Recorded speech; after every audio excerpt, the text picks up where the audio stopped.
Hi everyone. So nice to meet you all. This is Ronak Saraogi. I head the retail and e-commerce space for Haptik. We'll talk more about Haptik in a bit, right? And just to clarify, we are not panelists and moderators here. And the idea here is that I'll be giving like a small presentation and we'll be showing a lot of demos in terms of what we want to really talk about as to what we offer. And then we'll make it obviously more interactive, right? That has to, the idea of having this closed door event is to understand from each and one of you that, okay, how do we kind of move ahead from here? And what is your thought process on the chat, right? So quickly, I'm not sure how many of you had attended a keynote speech that happened with Anila Rao, our head of APAC, some time back. But just to repeat that, if Sankalp, if you can. Great. Sorry for doing this and that. I think that will be the case. But yeah, you can look at the slides. But yeah, so the idea here, just to quickly show you from the slide, is that Haptik is a geo company. What we primarily do is we deploy virtual assistants, and these virtual assistants can be deployed on multiple channels, right? And more things that multiple languages even. What we do is we provide an omni-channel experience to your end users via channels such as WhatsApp, Instagram, Facebook Messenger, your native apps such as website, mobile apps, so on and so forth. And because we are a part of the Geo company, we also partner very closely with someone like a Meta, which gives us access to WhatsApp, Instagram, Google, so on and so forth. Some of the figures that you see on the left is basically just to tell you that, okay, how do we claim, or why do we claim that, we are an NLP service provider, NLP enabled chatbot provider, because of the data that we kind of have, right? We processed more than 4 billion messages across geographies, across channels, across verticals, across intents, right? And then we've also interacted with more than 500 million consumers through our flagship chatbots, which has given us an idea on how a user really triggers a bot or wants to talk to a bot. So basically, they may make mistakes while chatting. They may show some sentiment. And how does a bot really can be designed to understand those and still reply in a correct manner is what we understand from the data here, right? And that is how we've also kind of achieved some accuracy level of more approximately 80+% through our chatbot conversations, right? Right. And just to show you the level of partnership that we have with Meta, and this is very. So I was just talking about this to my colleague that, okay, this is a very timely event for us because everybody knows about AG and fresh in their minds from last week, and this was a great announcement by Mark Zuckerberg where he actually mentioned that, okay, the partnership between WhatsApp and JioMart is something that he is looking forward to. We are looking forward to, and we'll be in fact showing you that journey again on this like through our slides. Again to show you that, okay, what level of kind of enablement or what level of conversation or CX that WhatsApp is even trying to do through Haptik chatbots. Right? Yeah. Just to give you a snapshot of the footprints in the retail and e-commerce space. So one thing just to kind of focus on is, at Haptik what we do is we provide virtual assistants which are vertical focused. Our focus is very much on the verticals, right?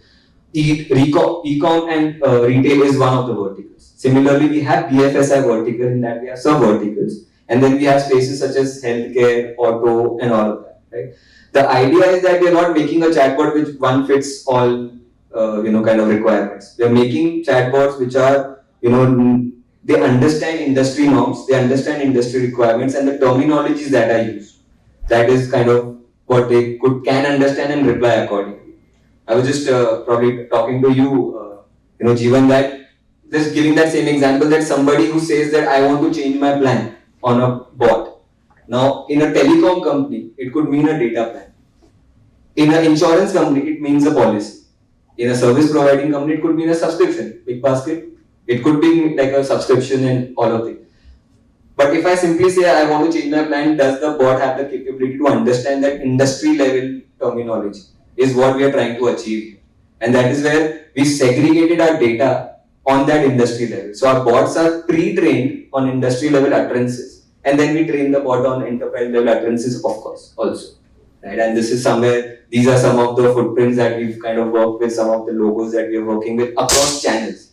It could be WhatsApp, it could be Facebook, it could be website, it could be apps, and it could be multiple channels even, right? So yeah, that's where it is. Moving to the proposition here. Earlier, a chatbot was looked upon as like a support channel. A channel where a user could actually ask that, okay, hey, I want to register a complaint. Or basically an FAQ bot. I can get, okay, I want the number of your branch. And the bot was like, okay, this is the number of the branch. So it was more looked upon from the support point of view, but now what has happened is, with the advent of not only more channels, but also the UI elements or the UX that is being provided by each of these channels, we are able to evolve this journey to the entire life cycle of the user. And that is what you can see here, where the entire conversational commerce journey is something that can be picked up by the bot, right? Right from pre-purchase, and this actually is very important when we're talking about a vertical like retail and e-commerce. A lot of users can come in, they can say that, okay, hey, I want to browse your products. Spykar, you have all the products in terms of like, the whole apparel piece, right? Bestseller, even Big Basket. Big Basket has so many SKUs. Now, when I go to your app or when I go to your website, it may be where I want like one piece where I can ask all my questions and get the details, right? I don't want to search it every time, and that is where a bot really comes into picture. Not only in terms of providing that search option, but also from the point of view of recommending the right products, trying to understand the user persona, something like their preferences, something like their budgets, and then providing the right recommendations, providing the offers which are say linked to that particular requirement, providing reviews. This again works especially in the fashion, kind of vertical, where the reviews are also very important. And then moving on to the purchase journey. So again, one focus here is that what we are trying to do is we are trying to make it end-to-end journey for the user on a bot, right? So if the user has now zeroed down on their cart, they want to make a purchase, it's not like they're redirecting them to somewhere else. We can actually do payment integration. We have in fact payment integrations with some of these payment integration partners such as Razorpay and PayU. And then what happens is it enables the user to kind of do the payment there itself, keeping obviously all the security, privacy policies into consideration. And then also then move towards post-purchase, where we're trying to say that, okay, if the user wants to come and say that, hey, I want to track my order, I want to cancel my order, I want to know the status of my refund, I want to download an invoice, right? So that support, which is where the chatbot really started with in the first place. And then now trending more is the part where how do you engage and re-engage with your customer base. And this is becoming very important, where you're constantly in touch with the user saying that, hey, we have got some new amazing offers for you. There's say your loyalty points are about to get expired, why don't you use it? And then create that, what we call as FOMO, right? And even if somebody who has products in their cart and they've dropped off for some reason, the bot can, the notification can always be sent that you have some products available in your cart, why don't you resume your journey and complete the purchase journey, right? So these kind of proactive messaging is what we can actually do. This is where it can help in recalling the customer, re-engaging with the customer, completing the journeys, and obviously improving the overall experience for the user and for the enterprise, right? So this is the entire life cycle that we've kind of jotted down. And then what we've done is that we've broken it in further based on our experience into some of the goals, right? Now this again is very important here, because especially for a vertical like retail and e-commerce, and within us we have so many sub-verticals, right? There's fashion and apparel, there's FMCG, there's D2C, there's again groceries, and there's auto, there's a lot of them. And each vertical could actually have different goals that they probably want to achieve, right? And this is what we've kind of broken it down to, where like an enterprise could simply say that, hey, I have my offline, I would say sales intact. I don't want, probably I'm not looking at right now doing sales online, but I want to gather more information as to who is coming on my channels and what type of questions they're asking, and can I get some details. And that is where you can acquire more and more customers. Upgrading it to that, in fact, like this is something that I saw that I was just looking at, a website of, a Baskin Robbins, and I saw there was a shop button there. I thought, okay, Baskin Robbins offers the online store or online sale. I clicked on it and it showed me that, okay, this is how you can now locate the nearest store, right? So it depends on you. What you want to do is that you want to check that, okay, how many people actually clicked on shop and located a store and completed that journey. I could simply go on shop, did not find, like, go for locate a store, and then that is how you will understand your users' behavior. That, okay, people actually wanted to shop at my website because they could find this, they dropped off. Exactly, right? So all of these things can be actually kind of taken care of, where we can actually try to acquire users for you. When we say acquire, what do we mean? Collect as much information to draw some insights on the user's behavior, right? We can then, if the user's intent grows stronger and they actually want to buy, and you offer that, right, in terms of like an online or an e-commerce platform, the bot can actually do that for you, where it can right from, like I mentioned, selecting or cart management and doing the purchase, sending the invoice, all of that can be done by the bot itself. Engage. This is where again the proactive messaging comes into picture. Again, recalling, getting into conversation with the user. The user can actually talk to you in two ways. Either they're replying to the messages that you are sending, or they can initiate the conversation. It both depends on how you want to promote the bot or how you want to promote that channel. Right? But then something like even a GeoMart is doing that. Okay, they're sending regular messages on offers. And if somebody who is interested in availing those, they can start a conversation without getting redirected to any place else. What we've seen is that when you redirect, there's a drop off. There could be a drop off. But when you're doing everything natively, the conversation has a better chance to get completed. And then finally, delight, right? Where the idea is again to provide that kind of support which is expected with maximum level of automation, which does not require the user to call your call center team or talk to someone in your support team, and whatever maximum level of automation can be taken by the bot can be done. We are not saying that we're completely removing that aspect of it. There could be details where the user may have something which is very complicated. They may show negative sentiments, and that is where the bot is also designed to say that, okay, if the user is not very happy, it's no point in telling the user that you have to talk to a machine. Let me escalate this to a human agent, and that's okay. But limit it to that. So that is where the bandwidth also is saved, and more automation and real-time responses can be given by the bot, right? And the final slide, just to kind of show that based on these goals, what we've seen is that these are some of the metrics that we track, right? That initially when you have actually bought, this is the number, this is the kind of improvement that you can see. Now these are average numbers, right? When you are acquiring, you kind of, not just from the point of view of collecting details of the lead, but also qualifying it in the manner that you want. You want to qualify those leads, not just collect those leads, right? So how do you qualify this? That is how we train the bot, that, okay, asking the right questions. There could be certain level of toggling there. So that is how, and we can share all these details with your system. Of course, the main idea of conversion would be to have more and more users reach that cart management stage, and also to the point where we try to improve your average order value. How do we do that? Again, Haptik, through its NLP, through its recommendation engine, can understand your cataloging, and it can in fact cross-sell and upsell more items, right? I am buying a pair of jeans, somebody says that, hey, a belt goes really well with this, why don't you buy this also, add this to your cart. A lot of people will do that. And that is how we are improving average order value for you. So that is what we see.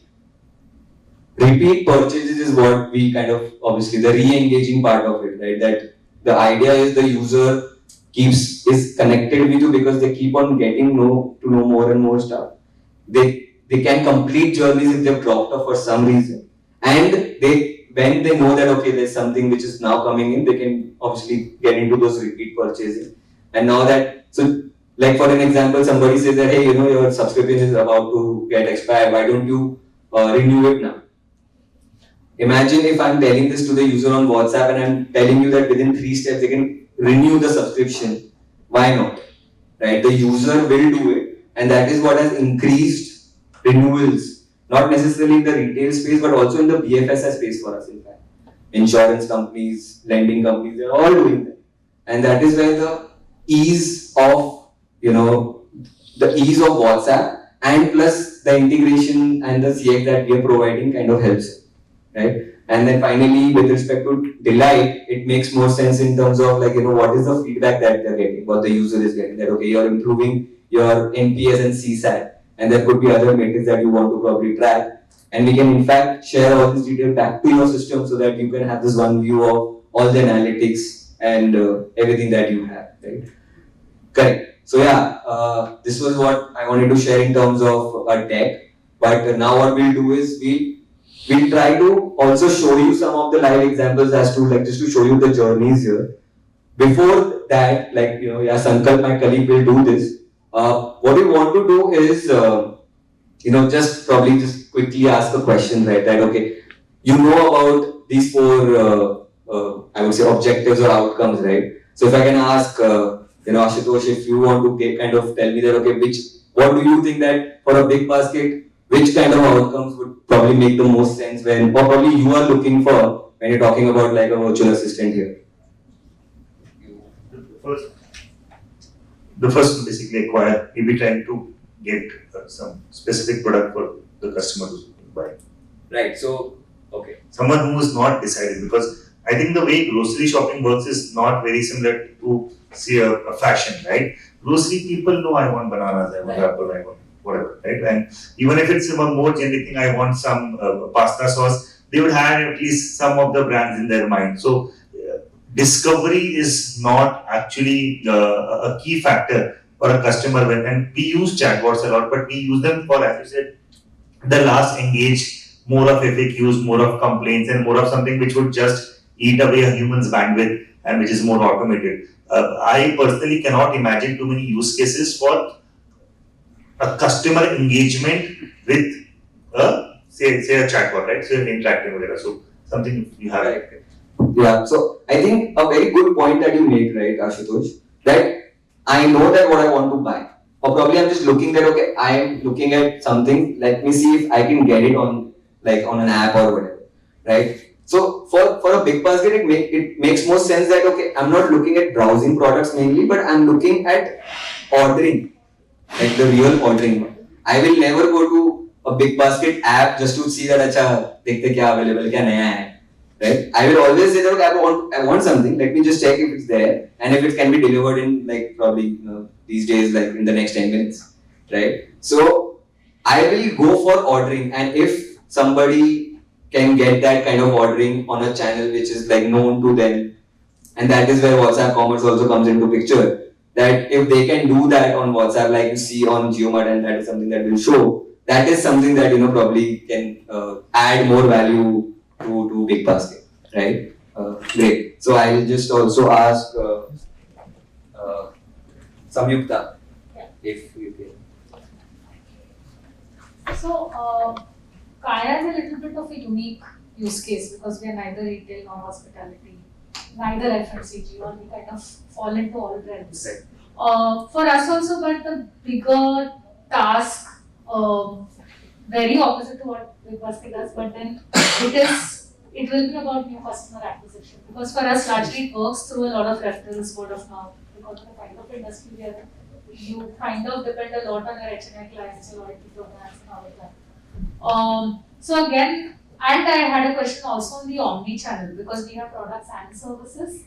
So how will this help my lead funnel, both from getting customers or getting new feet into the clinic, as well as helping that whole shopping experience online as well? Great. So yeah, so I think I'll answer the question first and then the comment on what you said. So yeah, I think from that point of view, something called as conversational ads as a concept is something that we kind of promote now, and we have a video to show that, where you can promote your offerings on any channel for that matter. And the idea is that the user is interested to know more, it can actually enter into a conversation there and there, or it can get redirected to a channel that you probably prefer, right? But it can start a conversation with the bot and get all the information. Now suppose you're saying that, okay, hey, how do I increase more probably like footfall in my clinic? So then what could be the questions here? The questions could be that, okay, are there any offers going on? Okay, can you tell me the nearest clinic that is near me, and this is my details and all of that. So that is where the bot can actually give a lot of information and provide that real time, and also in fact proactively ask the user that, okay, do you want me to book an appointment? Let's do that. Like, you're interested, we have some offers going on. Why don't I book an appointment, get your details? And yeah, so that is something that we can do as well. Right? So I think that works. And interesting point that you made, right, on the acquisition, because I was doing some research on Kaya, and I think I remember that majority of your traffic from on website comes from search, right? And that is because people are looking for either products where your then SEO becomes like brilliant and then it's redirecting there, or people are actually looking for Kaya products, Kaya clinics, right? And that is how they're getting redirected, right? Now, if they're getting redirected to a website, obviously they're looking for some information. And if they can find it on like one widget where they can say that, okay, I can give my persona in terms of like a gender or probably a skin type or however it could be. Now recommend me the right products, right? And that is where the value again gets added. And based on that, again, like I mentioned, that a lot of proactiveness can be shown by the bot in terms of like, hey, as a next step, do you want me to book an appointment? Do you want me to book a consultation? Do you want some more details? All of that, and that is why it can really help, right? So I think and we actually we'll show you some things around that in terms of how the bot actually recommends, right? If you are please. So I'm not sure if this is right or wrong, but how much of, like, someone was talking about the Pareto principle of having your call center as well as having the automated journeys in place. So where do you see that going? Like, do you think a conversational AI-led bot can actually replace call centers, or do you think businesses will have to keep both in conjunction? How would it work? See, that's a great question, and in fact, sometimes we're taking into we are in fact kind of accused that, okay, you're trying to just kill call centers. That is not what we're trying to do.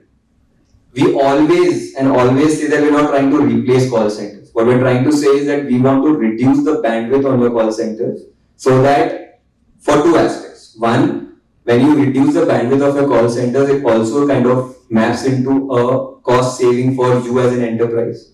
Second, from the real-time response or the correct or the accurate response also that comes from a bot, because it's directly connected with your systems. So then it both ways, right? You want to give that right experience to the user, because I could call on your call center, there could be a waiting time, there could also be a drop off, again call, restart the journey, not resume the journey, restart the journey, right? And that is one of the points where this CX kind of takes a hit. Major point of I would say major demerit of IVR, right? But these are the things that we're trying to eliminate. But we're not trying to say that, because ultimately we accept the fact that we cannot replace a human intelligence probably for some years, right? If there is a user who says that, hey, I have received a bad product, I am not happy, there is no way a bot can comfort the user. I can probably comfort the user, say that, hey, sir, let's do this, man, let's do this, and all of that. I'm very sorry. The bot can say all of that, but the user will never be convinced. At any point of time, if there is a very complex query, the bot will take time. It will evolve eventually, but it will take time to understand that, right? But a user can definitely, and that is how the relationship works. Like, that is how the human relationship will work. So that's the idea, to reduce the bandwidth, like locking of a call center. If you're getting 10,000 calls in a month, for example, but you also know that 70% of these calls or these, the questions are repetitive in nature.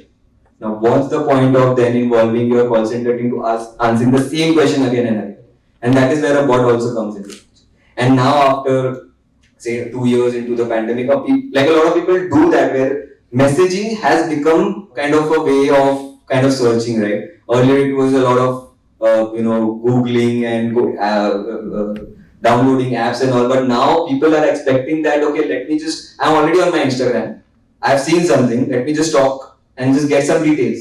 In that 2 second span, if that 2 second span you lose out, you're losing out on that customer for sure, because then he or she has scrolled up. And that is where the bot comes into, right? A call center will always come into picture from the point of view of support. But we're not only talking about support, is now the evolving challenge that we're trying to solve. Right. Also, for a call center, the cost per contact is normally very high from my experience. And funneling out the sort of conversations which can be taken care of with low effort and lower cost is an opportunity we should not let go of, and it will free up the bandwidth for genuine and harder calls, so a faster pickup times. More importantly, you compared actually chatbots with ideas. It is not right comparison, right? Chatbot with chat support. Okay. And even there, just to finish, I feel 70% of my call center conversations will fail the Turing test. If any of us can check now, you will not realize whether a human is answering or a bot is answering. Because the call center agents themselves become so much used to, you say any problem, whether it is someone expiring or your eggs getting broken, I am sorry for the bad experience that you had. Is there anything I can offer? And you will not know whether it's a bot or my agent. So, the lines get blurred all the time, and then it might make sense for a bot to handle it rather than wasting a human saying, even copy pasting that sentence. That's my Makes sense. Absolutely, thanks for that. And yeah, so just to kind of point it out that, absolutely agreed that, okay, there's no comparison between IVR and chatbot. The only point I was trying to make is that from that drop-off point of view, that the retention of a chatbot could be is something that probably can work on, right? And yeah, this happens with me all the time. Can we offer you something? And then I say what, and they still don't know that. So because the first question is there in the that is there in the book. The second follow-up question is not there. Human intervention you cannot stop. Sometimes people need somebody has to assist them. Suppose if we are in the garment and or any industry and we are searching something but we are not getting right thing. So we need somebody who has to tell us, yes, this is the product, this is right product, and fit wise also or health wise also, any product as per industry standard, it will suit you. If you have any question, I am there to support you. So this way in Indian culture we require. If we see long time back, Dell has came with only online sale, but people has not touched that much. That they have when they open the stores and given the customer feedback or support through their sales executive, then it has increased. Now, when I acquire the customer, then we convert into chatbot or also to support. That will work. Yeah. But sometimes we Indians require support as a human voice. We need to hear somebody. Yes, somebody is there on background who can help us. But the entity who is telling I am there to support, whether that is Haptik or Hardik, That doesn't matter. Exactly right, and that is where we say that we look at live agents as an augmentation layer, that it's there, but the idea is to kind of keep it for specific or that level of threshold when it's crossed, right? Like you rightly mentioned, especially in a country like India, people want that. But also the point is that sometimes it's important for the enterprise to also slightly enforce it. That okay, because if you give 4 options and say that talk with a live agent, 3 options koi padega nahi. exactly. Right? So sometimes it's also important to enforce it to some extent, not to the extent that okay, I'm stuck here, but to that level. So that is where change management for users in India kind of takes time, and it's already there, right? It's a lot like there, but yeah, rightly mentioned. And yeah, augmentation layer point of view, absolutely, we definitely look into that. A-class cities where people are busy running in the metros, local trains, and they don't have time to talk to in family. Also, they are chatting in the WhatsApp. Correct. So Correct. they can also place the order for kids, for wife, for parents. This is the product you like. They share, they confirm yes, and they are sitting in the meeting and doing all this buying purchase. Ultimate, we as a retailer or we as a company, we are getting customer. From where he is giving order, what time he is giving order, no matter. We are getting money, we are getting customer. We will serve them. That is our objective through all these technologies. And that's right? Because the open rate of a channel also makes sense. A WhatsApp, I'm sure, like everybody opens at least once in 2 hours till the time you're awake.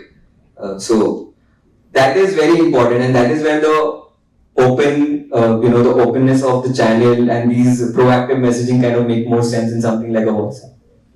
But one question here, Yes. when you are in the part of Jio, Reliance or all these things, Jio give 100 rupees data, you consume 1 month. But why you are charging higher amount in this pro technologies? Good question, sir. I'll come back to you on that. Why you want special integration charges for WhatsApp and in and out 50 paisa, then if he initiate up to 40 hours, then this much price. Why you are not giving up to this cruiser of the ticket?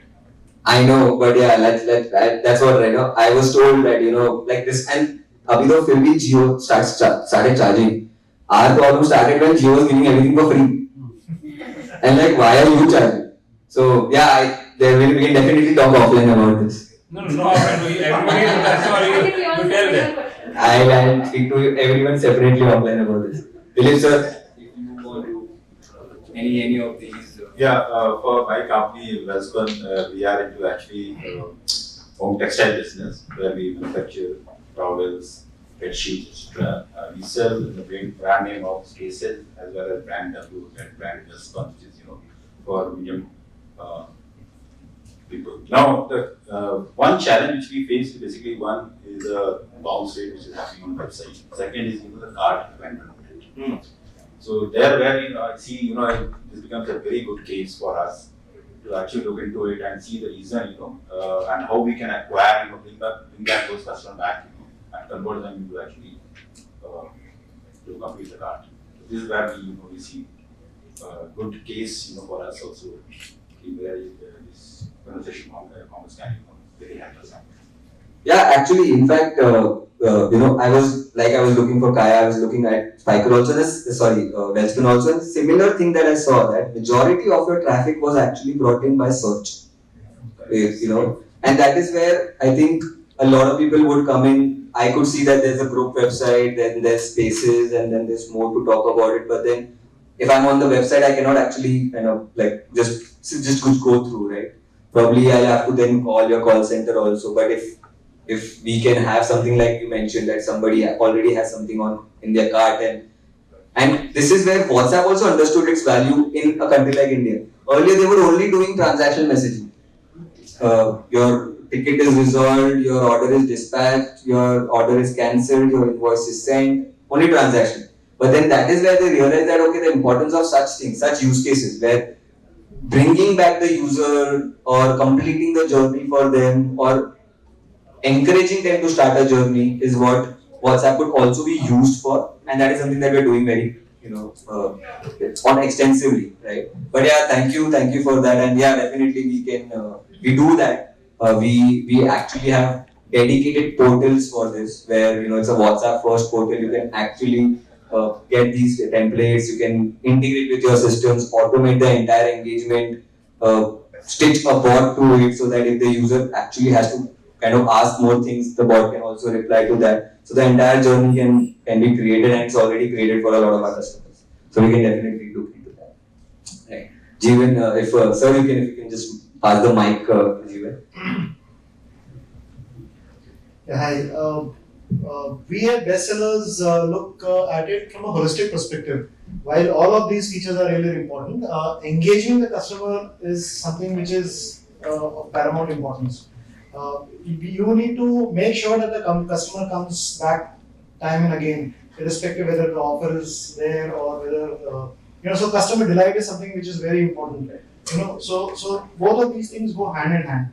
While we are doing that, we need to also understand the nature of the customer that is walking in, what kind of customer behavior is displaying across with us, what is his pattern. So coming back to gentleman's point over here. While the human touch is really very important, when we are dealing or when we are looking at a bot as a solution, the response of the bot with respect to my customers vis-a-vis a human interaction needs to be very, very critical, needs to be understood in a very critical fashion.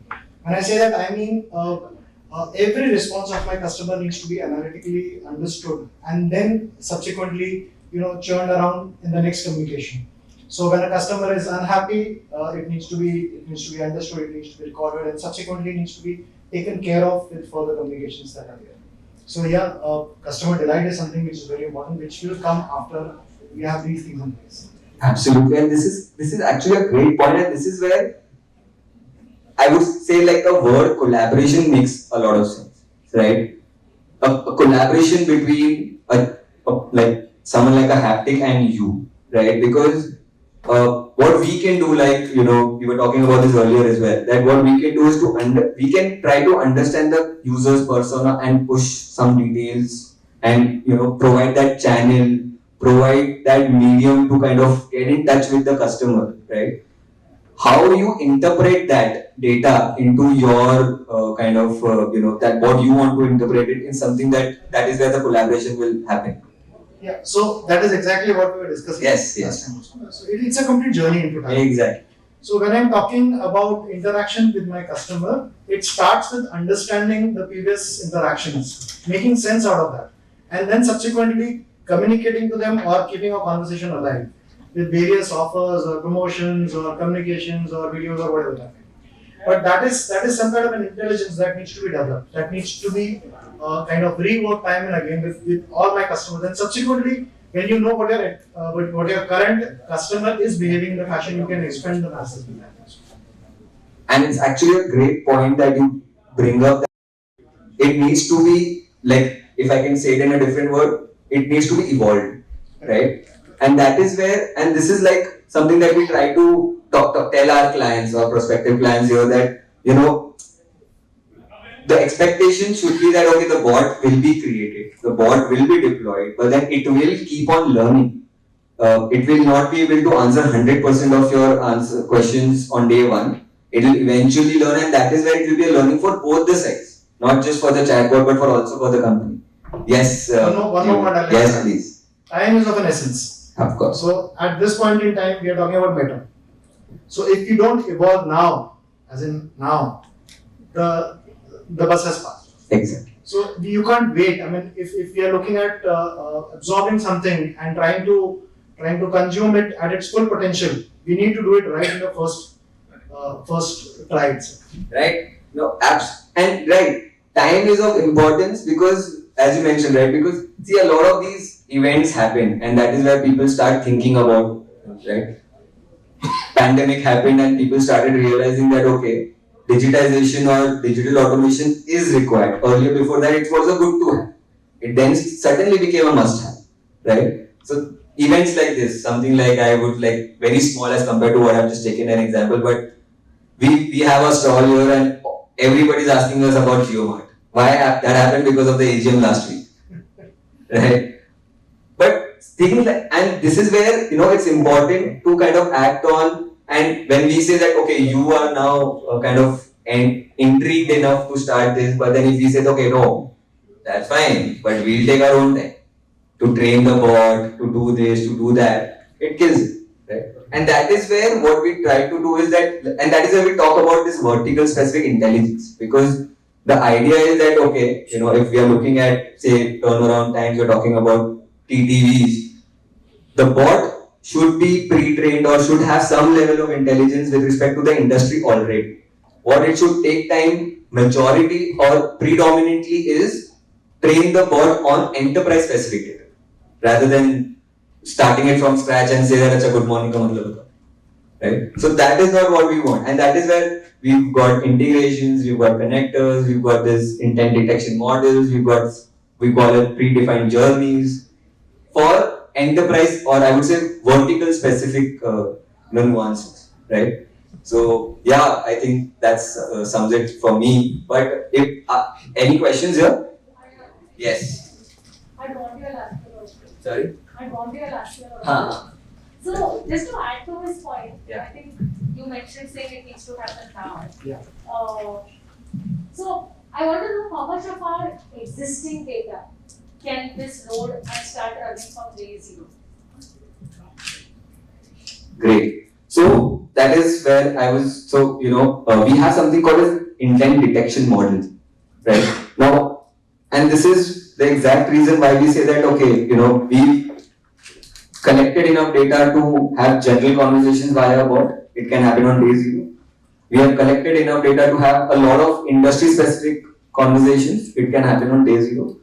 Where we want to also improve the time to value is how do we train the bot ASAP on enterprise specific data. Now, how do we do that? You may have existing data like the example says. You may have email logs. You may have call logs. You may have brochures, which is in the PDF format. You may have FAQs. You may have FAQs on your website or wherever, or probably in like something like a CSV format, right? You may have a knowledge management system. So you may have chat logs. If you already have a chatbot, you may have call logs. All these channels or all these sources of existing data can be actually leveraged, and we've created a model where we can extract intents from these data, finalize, we can do an ABC kind of analysis that, these are your A's where, this is, or like these are your 70% of your questions, these are your answers, these are your answer, and we can train the bot on that like quickly. And that is where we say that, if we are talking about a phase-wise approach, we are on the verge of then quickly automating 70% of your questions, right? And then we kind of evolve it further. So that is again something that we do to improve the time to value, because ultimately, see, I can tell you that I can give you the best bot, but if I tell you that you have to give me this manner, doesn't matter. Like, then you say that it's taking a lot of bandwidth and too complicated. For us, the idea as a platform, not just as a chatbot builder, is to make it easier for you also so that you can onboard us or you can onboard a chatbot with ease, right? And that is where all these things come into picture. But existing data, it's there. Any other questions? My experience from this, while obviously AI training is happen, sometimes it's not just about the data, and we use, for example, search and how we define our search, right? We all buy sugar, and people search sugar, they get sugar.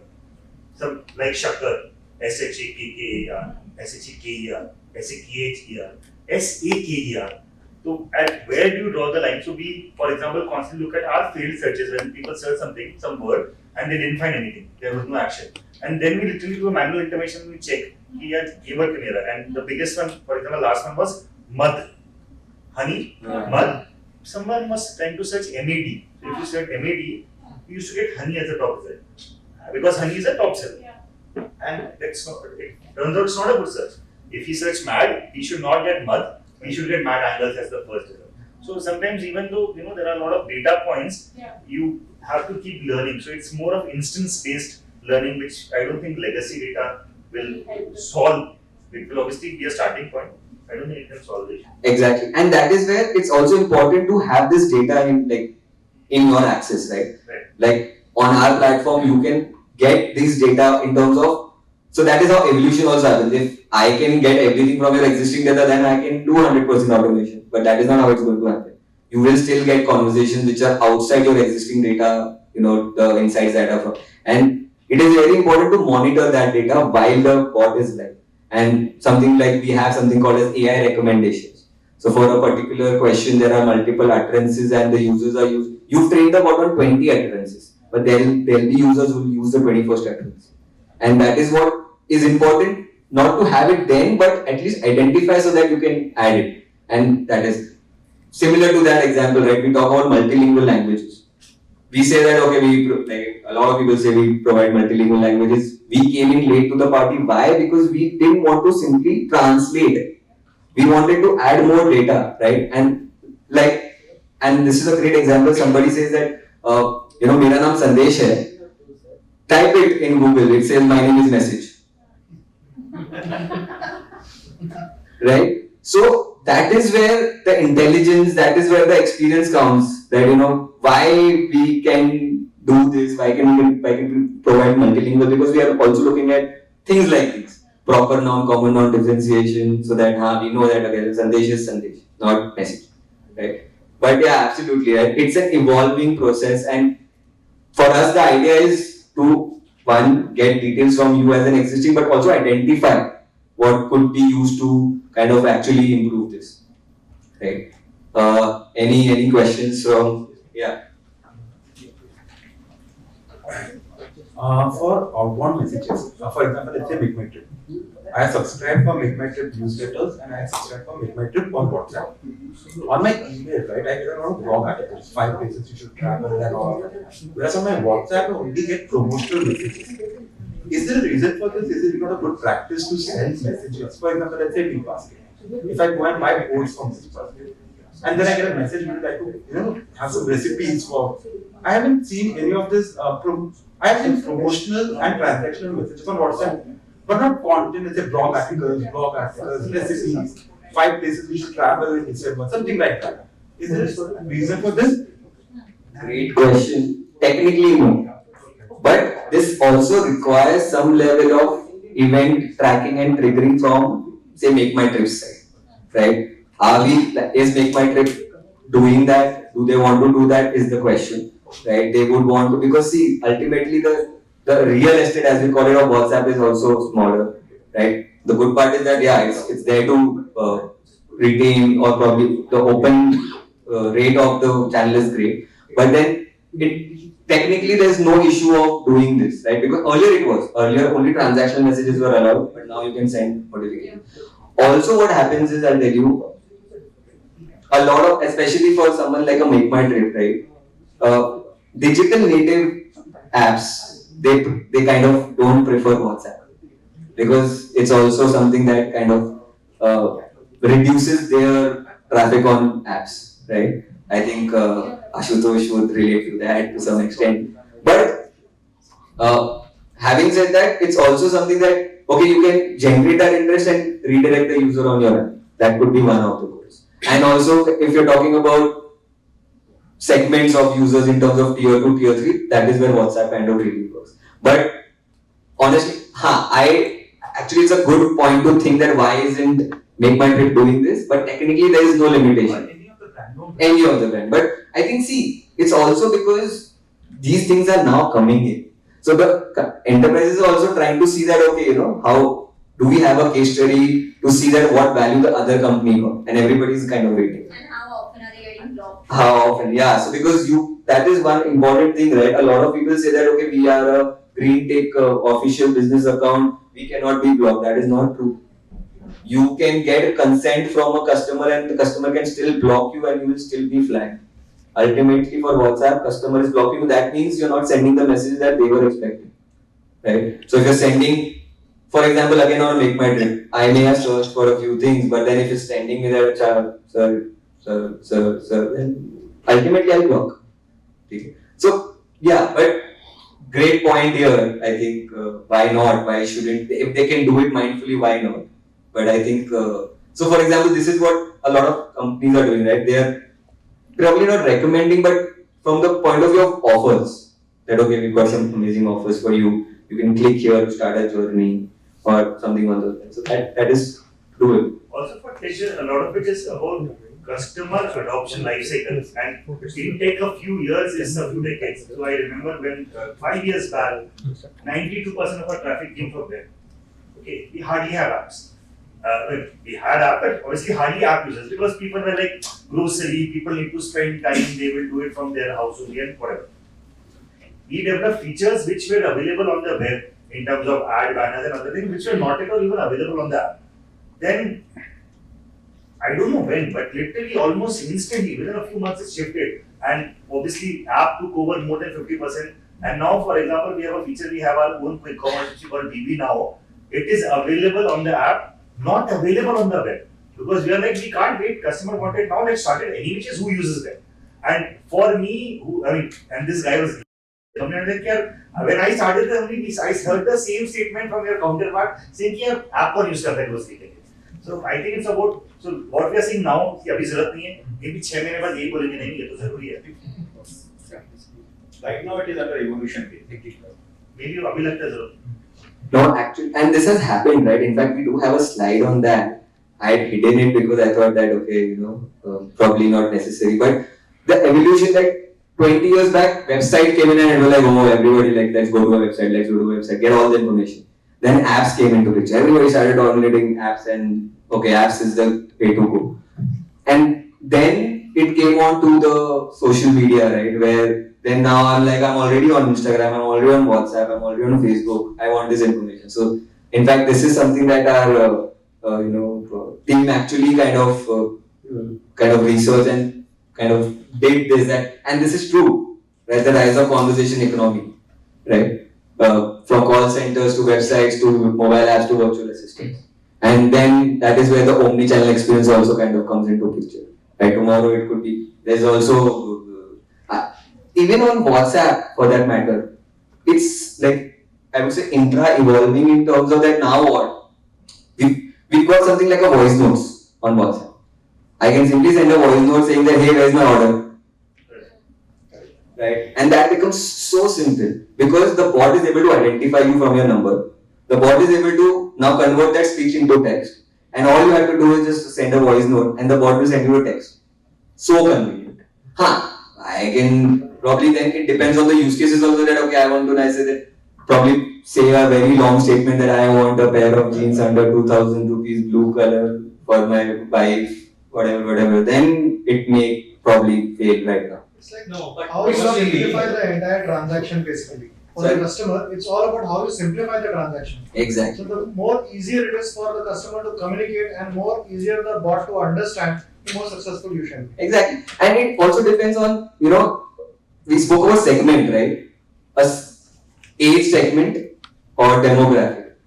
There could be certain segments who would say that, okay, for me the navigational flow is very great because all I have to do is click, select, click, select, click, select. But then there would be certain category of a certain segment that, okay, I don't want to do this hierarchy every time.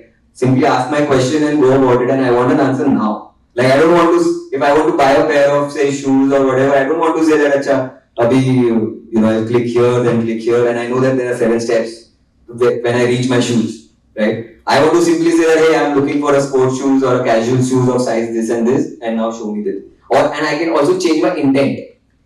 Similarly that, okay, yeah. Your Gen Z is looking for instant gratification. Correct. This is where this thing comes in. Yeah, that's the segment I was talking about. I just didn't label it. Actually, the conversational commerce is started with the term called a conversation. There is already a technology available where you can order through Alexa. In fact, I did my PhD in omnichannel. Oh. So I had covered this subject as a conversational commerce. It was interesting to me, but the thing has already gone and other side of the country. Globally, this is used currently. In fact, my question was to that. Are you looking at getting into the voice commerce rather than just a boot or? No, and this requirement comes to us, especially for the ones who kind of, are looking at things. And the next wave, I think this will be the next step, but as like personally also and from the company point of view, we think it's not there yet. Reasons being, okay, technically it's still possible. I can do integrations with Alexa, but then my point is, are there people on Alexa? You may say yes because you have Alexa. How many people do have Alexa?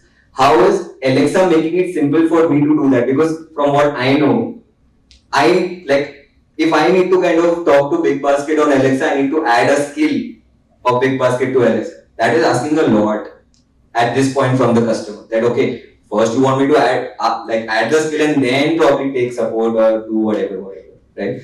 So I think it's there, it will come for sure. Google Assistant, Alexas are there to kind of take it to the next level.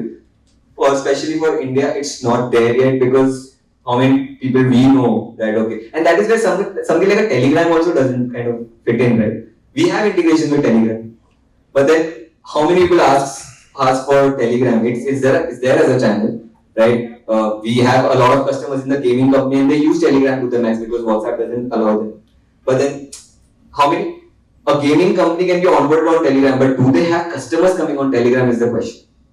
So that is where, the question really comes in that how far or how soon this can happen, but this will happen for sure.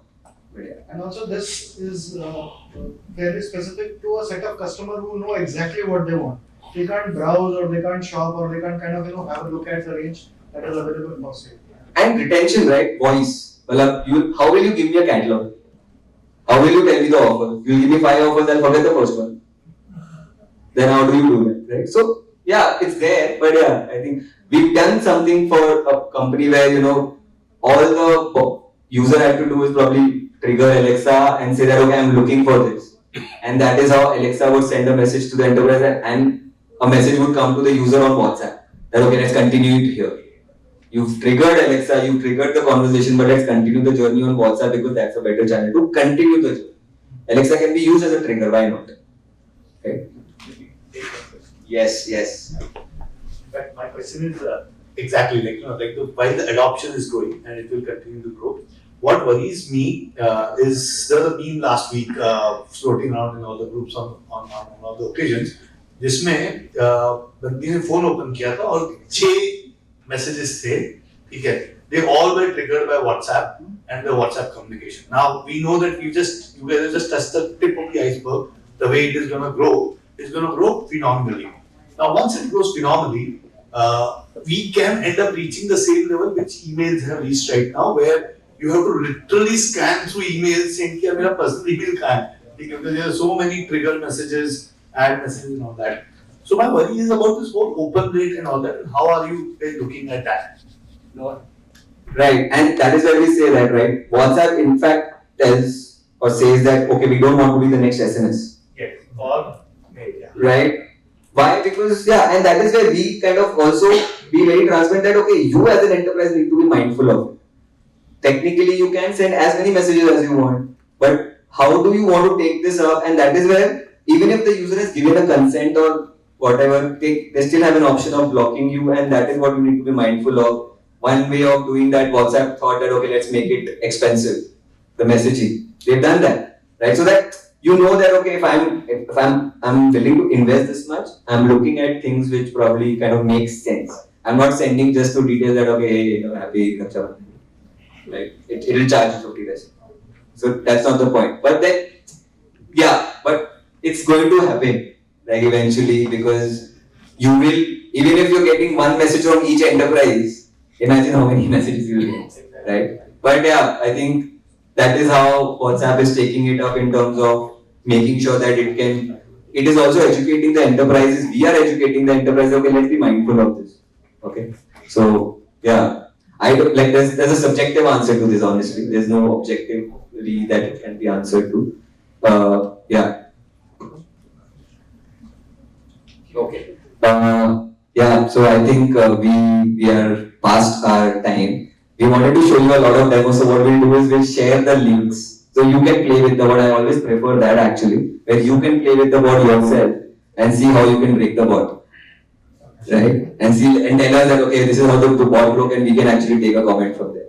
So we'll definitely do that. And thank you everyone for your time.